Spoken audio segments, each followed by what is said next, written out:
పిత పుత్ర పవిత్ర ఆత్మనామమున ఆమెన్. ప్రభువు మీతో ఉందురుగాక, మీ ఆత్మతో ఉందురుగాక. పునీత మత్తయి గారు రాసిన సువిశేషంలోని భాగము. ప్రభువ మీకు మహిమ కలుగునుగాక. మత్తయి సువిశేషము 27వ అధ్యాయము 46వ వచనము. ఇంచుమించు పగలు 3 గంటల సమయమున ఏలీ ఏలీ లామా సమక్తాని అని యేసు బిగ్గరగా కేక పెట్టెను. నా దేవా నా దేవా, నీవు నన్నేలా విడనాడితివి అని దీని అర్థము. క్రీస్తు ప్రభుని సువిశేషము. క్రీస్తువా మీకు స్తుతి కలుగునుగాక.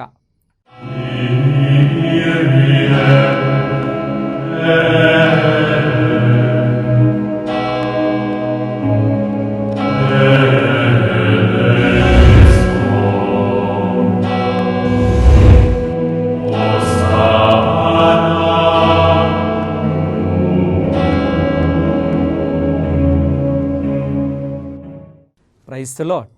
హల్లెలూయా. Praise the lord. హల్లెలూయా. దేవుని ప్రియ సహోదరి సహోదరులారా, దివ్యవాణి వీక్షిస్తున్నటువంటి విశ్వాసులారా, ఈ రోజున మనమందరము కూడా క్రీస్తు ప్రభు యొక్క శ్రమలను ధ్యానించుకుంటూ, ఆ క్రీస్తు ప్రభువు ఆ శిలువలో పలికినటువంటి 7 మాటలను నెమరు వేసుకుంటూ, వాటిలో 3 మాటలు మనం ధ్యానించుకున్నాం. ఈ రోజున 4వ మాటను మరొకసారి మనమందరము కూడా గమనిద్దాం. 4వ మాట ద్వారా దేవుడు మనతో ఏం మాట్లాడుతున్నారు, ఏమి అర్థాన్ని తెలియపరుస్తున్నారో నేర్చుకోవటానికి ప్రయత్నం చేద్దాం. Praise the lord. హల్లెలూయా. Praise the lord. ప్రియ స్నేహితులారా, ఆ సిలువలో ఆ మహావేదనయందు ప్రభువు మనందరినీ ఉద్దేశించి పలుకుతున్నటువంటి 4వ మాట మత్తయి సువిశేషము 27వ అధ్యాయము 46వ వచనము. నా దేవా నా దేవా, నన్నేలా చేయి విడిచితివి అని ఆయన పలుకుతూ ఉన్నారు. ప్రియ స్నేహితులారా, ఒకసారి మనము ఆలోచన చేసినట్లయితే ఆ బాధను క్రీస్తు ప్రభు 3 గంటల సేపు ఆ వేదనలో ఉండి మానవ స్వభావము వలన ఏమంటున్నాడంట, బాధను భరించలేక ఒక్కసారిగా శక్తి క్షీణించినప్పుడు ఆ కొద్ది క్షణాలు ఏమని పలుకుతున్నాడు, నన్నేలా చేయి విడిచితివయ్యా అంటున్నాడు. మానవ స్వభావం. ప్రియ స్నేహితులారా, మనం గమనించినట్లయితే ఇంకొక 2 సందర్భాలలో ఆయన మానవ స్వభావాన్ని మనము చూడగలుగుతూ ఉంటాం. మొదటిది గెత్సెమనే తోటలో ఆయన ప్రార్థన చేస్తూ ఉన్నప్పుడు మానవ స్వభావము వలన ఏమంటాడు, నీ చిత్తమైతే ఈ పాత్రను నా నుండి తొలగింపవా. మానవ స్వభావం. కానీ వెంటనే ఇది నా చిత్తము కాదు, నీ చిత్తమే నా జీవితంలో జరుగునుగాక అంటున్నాడు క్రీస్తు ప్రభు. 2వ సందర్భంలో శిష్యులందరికీ కూడా కడరాత్రి భోజనాన్ని, పాస్కా భోజనాన్ని ఏర్పాటు చేసేటప్పుడు మీలో నన్ను ఒకరు శత్రువులకి అప్పగించుచున్నారు అని ఆయన జన్మింపకుండినా బాగుండు అని మానవ స్వభావమున కలవర పడుతూ ఉన్నాడు, వేదన చెందుతున్నాడు. మానవ స్వభావం. 3వదిగా ఈ మహావేదన పొందుతున్నప్పుడు, సిలువలో వేలాడుతున్నప్పుడు మానవ స్వభావం ఏమంటున్నాడంట, నన్నేలా చేయి విడిచితివి అని ఒక్క క్షణము ఆ బాధను భరించలేక పలుకుతున్నటువంటి మాట దేవుని ప్రియ బిడ్డలారా. యోహాను సువిశేషము 10వ అధ్యాయము 30వ వచనాన్ని కనుక మనం చూసినట్లయితే, నేను నా తండ్రియు ఏకమై ఉన్నాము అని పలికినటువంటి క్రీస్తు ఈ చిన్ని బలహీనత వలన నన్ను ఎలా చేయి విడిచావు అని మాట్లాడుతున్నాడు. ఎప్పుడు కూడా తండ్రితో ఐక్యమైనటువంటి క్రీస్తు ప్రభు ఒక్కసారిగా మానవ స్వభావము ఎప్పుడైతే ఆయన యొక్క బలహీనత, ఆయన యొక్క శ్రమల బాధ ఎప్పుడైతే ఆయన యొక్క రూపంలో, అంటే మానవుని యొక్క రూపాన్ని దాల్చిందో, వెంటనే నన్ను ఎలా చేయి విడిచావు అని మానవ స్వభావంలో పలుకుతున్నటువంటి మాట దేవుని ప్రియ బిడ్డలారా. వాక్కు సెలవిస్తుంది, ఎప్పటికీ కూడా ఆయన చేయి విడవకుండా మేమిద్దరము ఏకమై ఉన్నాము అని పలికినటువంటి క్రీస్తు ఈ ప్రత్యేకమైనటువంటి సమయంలో ఆయన మానవ స్వభావాన్ని బయటపెడుతూ ఉన్నాడు. అంటే ఏమర్థం చేసుకోవాలి? దేవుని ప్రియ బిడ్డలారా, ప్రతి మానవ స్వభావాన్ని క్రీస్తు ప్రభువు అనుభవించుకుంటూ వచ్చాడు. సముద్రంలో లేదా నదిలో ఆయన ప్రయాణం చేసేటప్పుడు శిష్యులందరూ పడవలో ప్రయాణం చేస్తూ ఉండగా తుఫాను అలజడులు రేగుతూ ఉండగా శిష్యులందరూ భయాందోళనతో కలవరపడుతూ ఉన్నప్పుడు యేసుప్రభు ఏం చేస్తున్నాడు? నిద్రపోతున్నాడు, రెస్ట్ తీసుకుంటున్నాడు. మానవ స్వభావం అలసిపోయి ఆయన నిద్రపోతున్నాడు. శిష్యులందరూ ఏం చేస్తున్నారంట?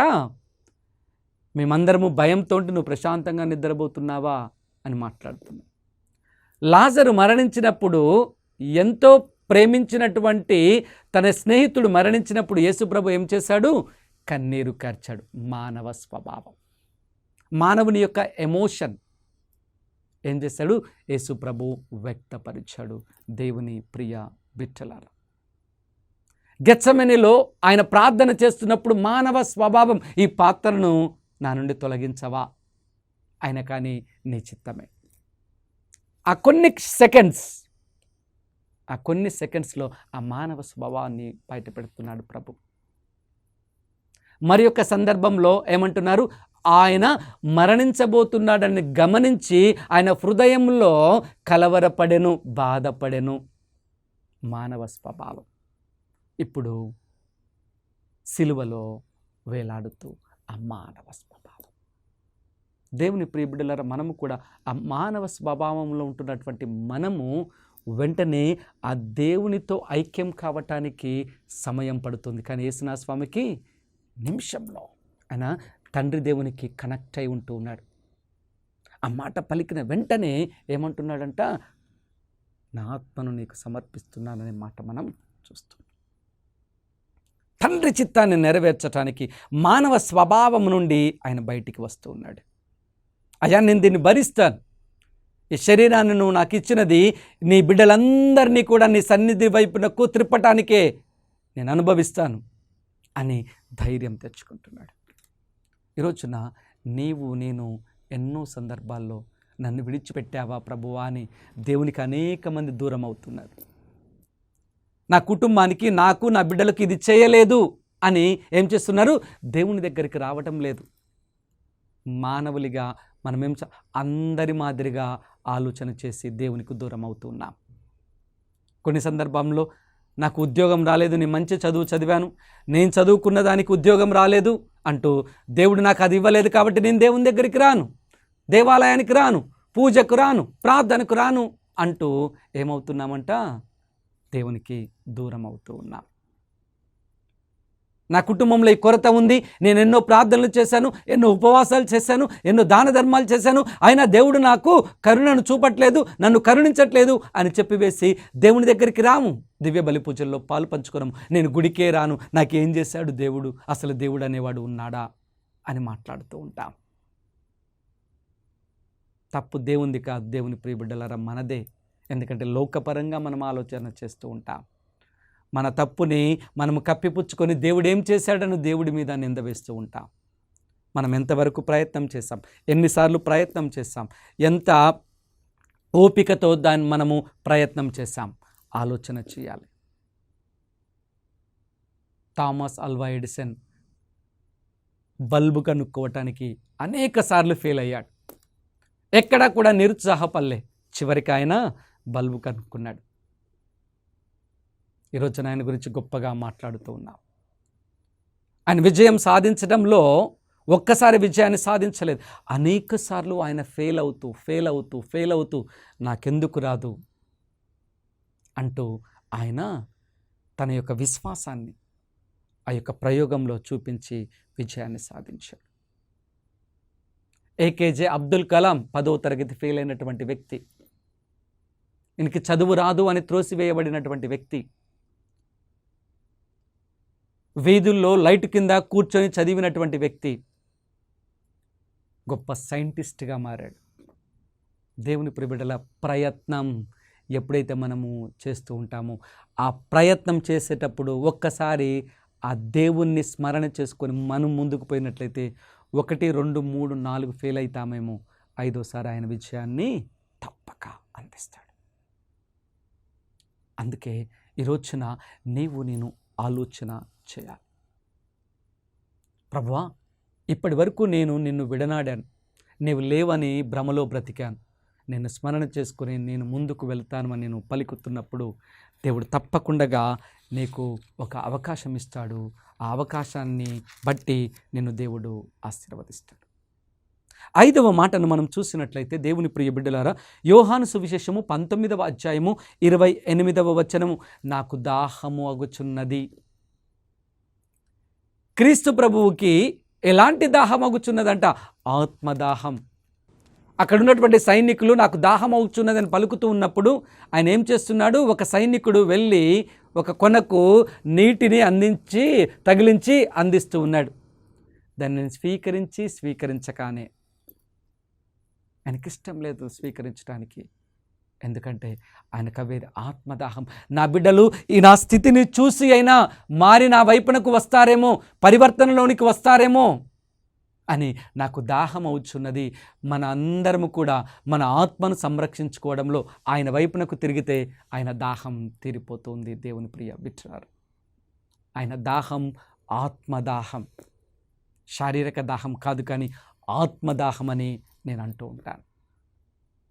ఆయన దాహము తీరాలి అంటే ఆయన వైపునకు సంపూర్ణముగా తిరగాలి, ఆయనతో మనం నడవాలి, ఆయన యొక్క మార్గాన్ని మనం అనుసరించాలి. ఆ పచ్చిక పట్టులను మనందరికీ ఆయన ప్రసాదిస్తూ ఉంటాడు.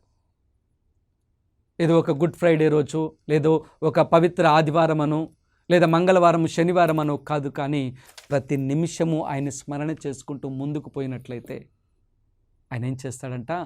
మనలందరినీ కూడా ఆత్మలో గొప్పవారిని చేస్తాడు. ఆత్మలో మనం గొప్పవాళ్ళం అయినప్పుడు ఆయన ఆత్మదాహము తీర్చిన వాళ్ళం అవుతూ ఉంటాం.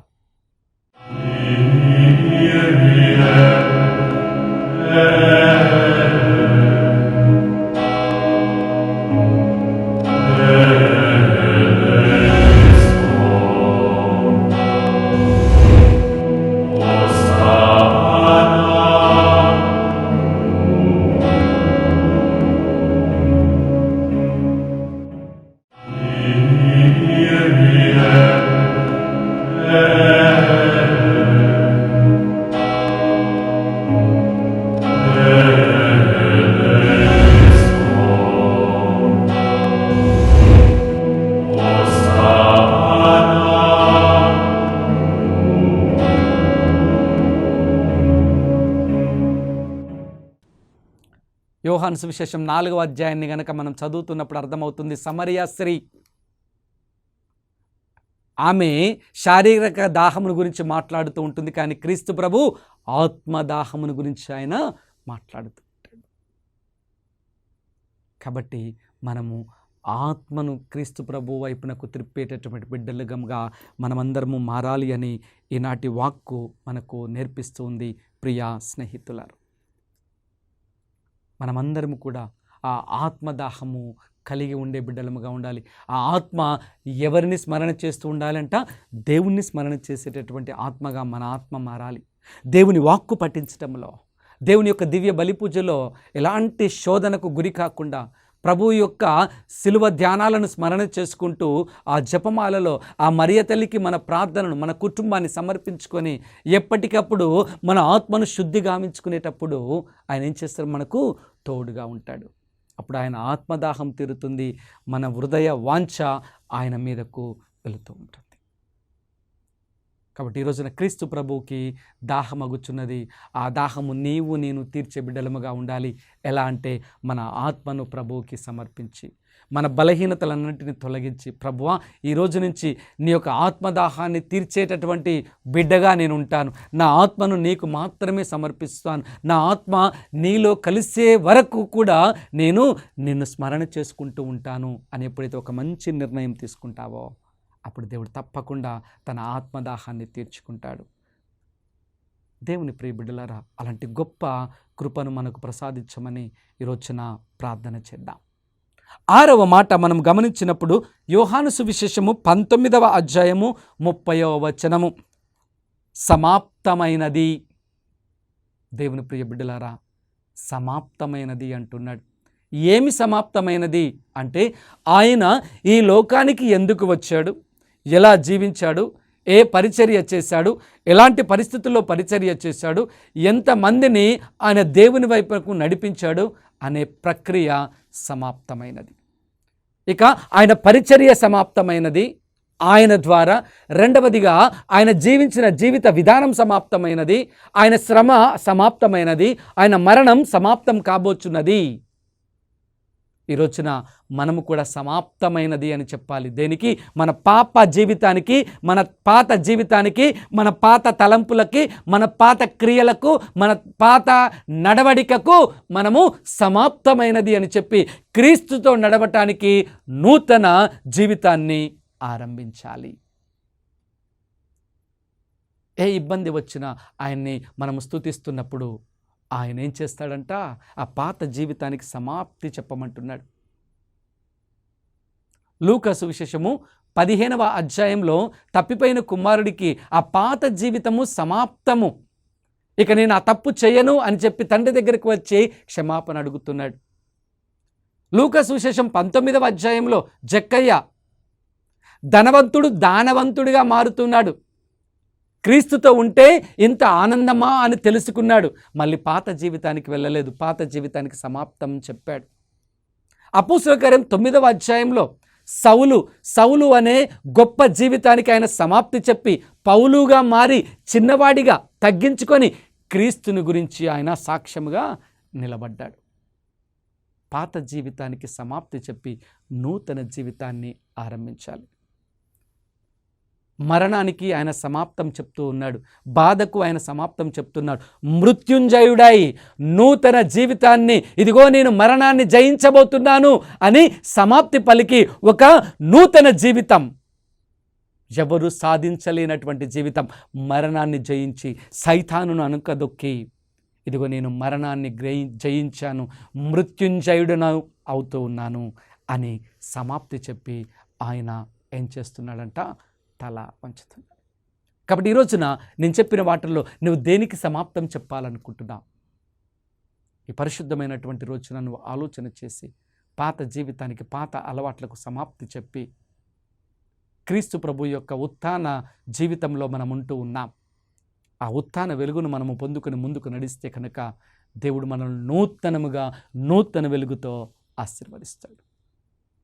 చివరిగా దేవుని ప్రియ స్నేహితులారా, 7వ మాట మనం గమనించినట్టయితే లూకా సువిశేషము 23వ అధ్యాయము 46వ వచనం పలుకుతోంది, తండ్రి నా ఆత్మను నీ చేతికి అప్పగించుచున్నాను. లూకా సువిశేషము 1వ అధ్యాయంలో గాబ్రియేలు దూత ద్వారా మరియమాతకు శుభవార్త చెప్పినప్పుడు ఆ ఆత్మ ఏమైందంట?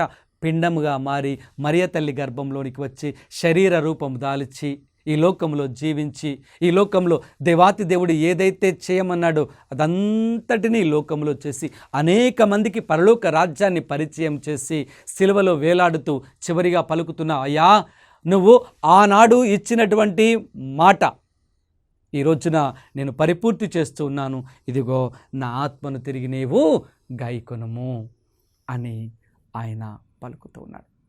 నా ఆత్మను నీ చేతికి అప్పగించుచున్నాడు. మరియ తల్లి ద్వారా వచ్చినటువంటి ఈ లోకంలోనికి వచ్చినటువంటి ఆత్మ శిలువ మరణము ద్వారా ఇదిగో నీవు ఒప్పజెప్పినటువంటి పనిని నేను పూర్తి చేశాను, నా ఆత్మను స్వీకరించు అంటున్నాడు. ఈ రోజున నేను అలా చెప్పేటటువంటి బిడ్డలముగా ఉంటున్నామా?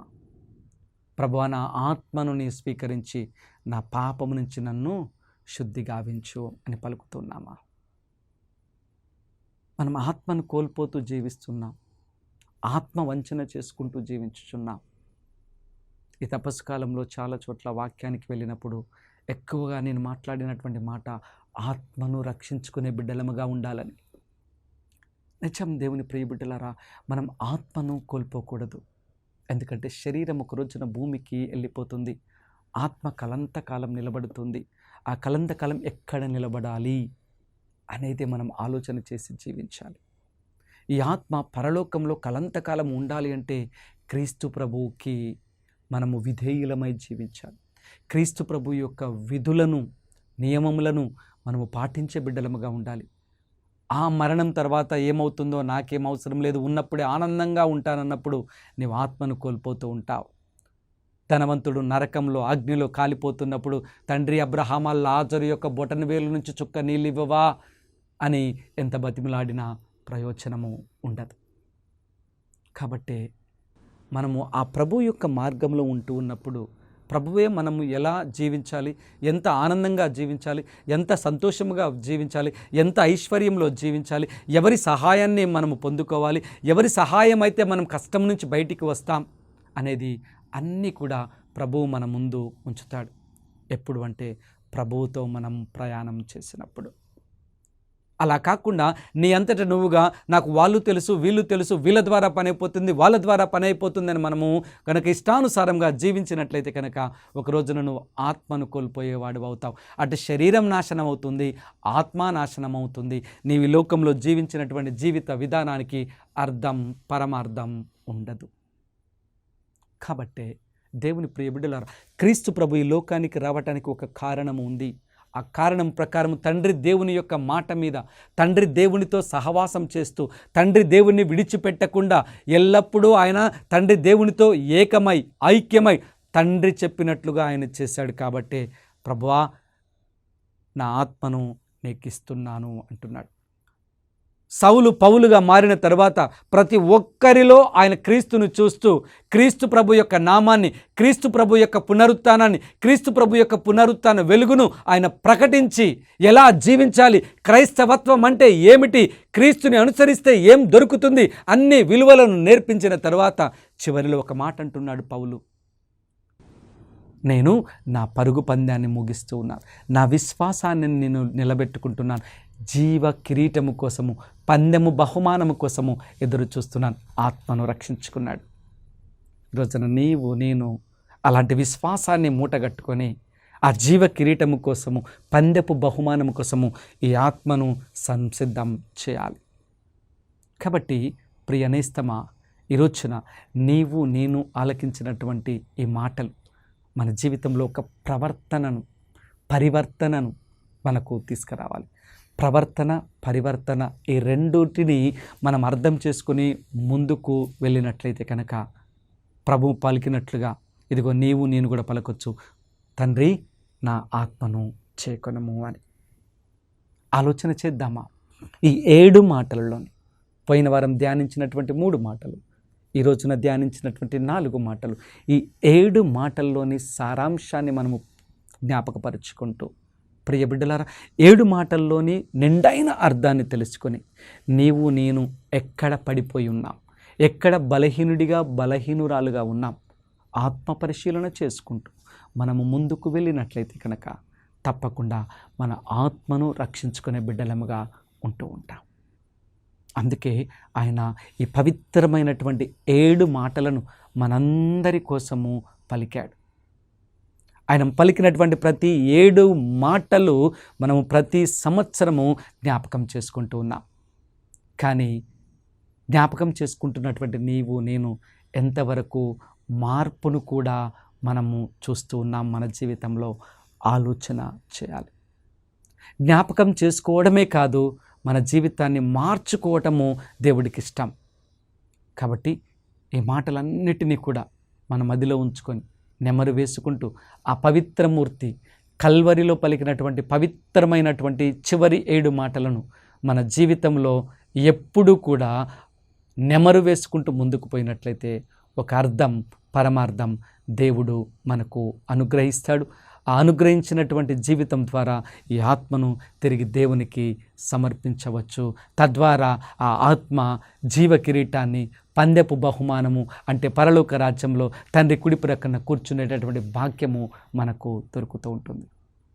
అందరం ఒక్క నిమిషం కళ్ళు మూసుకుందామా? తలలు వంచి ప్రార్థన చేద్దాం. మహాపరిశుద్ధుడైన దేవా, ఈరోజున నీవు మాతో మాట్లాడిన ప్రతి మాట మా జీవితాన్ని మార్చేదిగా, మమ్మలను మలిచేదిగా, నీ వెలుగులోనికి వచ్చేదిగా ఉండాలని ఆశపడుతున్నాం. ప్రభువా, మేము బలహీనులమయ్యా. ఈ బలహీనమైనటువంటి మాకు నీ వెలుగునిచ్చి బలపరచు అయ్యా. మేమందరం కూడా హృదయ పరివర్తన కలిగి జీవిస్తూ మా పాత జీవితానికి సమాప్తం చెప్తూ ప్రభా, ఇదిగో మా ఆత్మను నీకు సమర్పించుకొని జీవించే కృపను మాకు దయచేయండి. మేము ఎల్లప్పుడూ కూడా నీకు ప్రామాణికంగా జీవించే బిడ్డలుగా ఉంచండి. క్రీస్తు ప్రభు యొక్క శ్రమలన్నిటినీ కూడా మేము ధ్యానించి ఉన్నాం. చివరి మాటలను, అతి పవిత్రమైనటువంటి మాటలను మేము స్మరణ చేసుకుని ఉన్నాం. ఈ మాటల్లోని యొక్క గొప్ప అర్థాన్ని మేము తెలుసుకొని ముందుకు నడిచేటటువంటి కృప, భాగ్యం మాకు దయచేసి ఒక రోజున నీతో మేమందరము కూడా ఆనందంగా జీవించేటటువంటి అర్హత మాకు దయచేయమని మా నాథుడైన క్రీస్తు ద్వారా అడిగి వేడుకొనిచున్నాము. Amen, amen, amen. ప్రభువు మీతో ఉందురుగాక, మీ ఆత్మతో ఉందురుగాక. సర్వశక్తిగల సర్వేశ్వరుడు పిత, పుత్ర, పవిత్రాత్మ మేమందరినీ ఆశీర్వదించి కాచి కాపాడుదురుగాక. ఆమెన్.